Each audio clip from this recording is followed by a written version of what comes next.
That's not just any fabric being stretched to the limit in the Nike lab. The rubber on this tortured shoe, not just any rubber.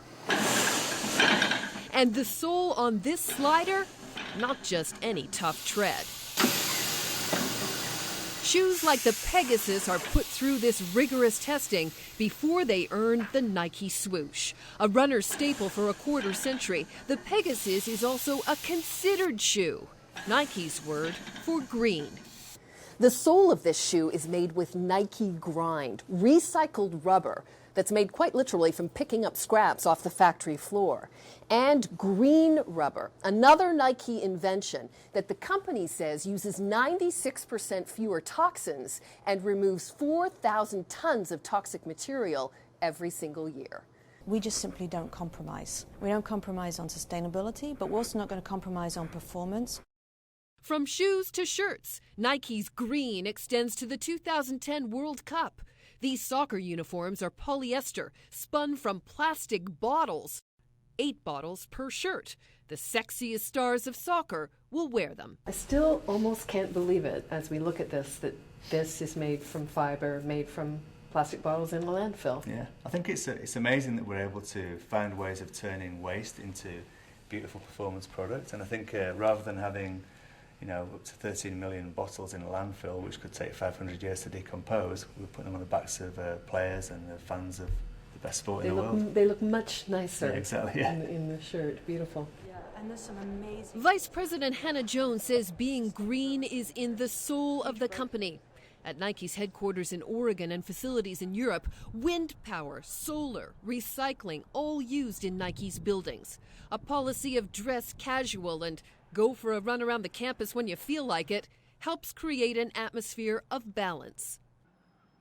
In fact, it makes you kind of wonder what's in the water they're drinking here. All this time and money on green technology, and you'll never see an Air Jordan marketed as a green shoe. Nope, just a performance shoe worn by a star. Nike insists that running a green business is no big deal.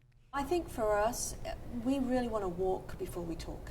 We're looking at every part of the business and saying, how can we make this greener? So to us, that's a huge journey. And with the, we always say at Nike, there's no finish line. So we'd rather be a little bit quieter about it, but the commitment is deep and authentic, and it's part of our long-term growth strategy.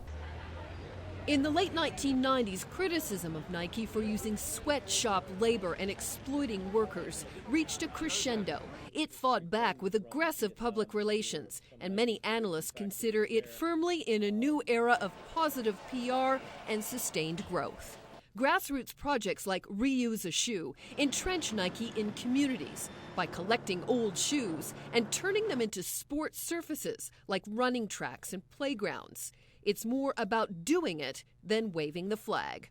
They also know how hard it is to make the claim that you're really green. The definition of that changes every day virtually, but they've made a huge effort in the last 5 years to really take the leadership for the industry here. Nike talks about its closed-loop business model as though it's the road paved with gold.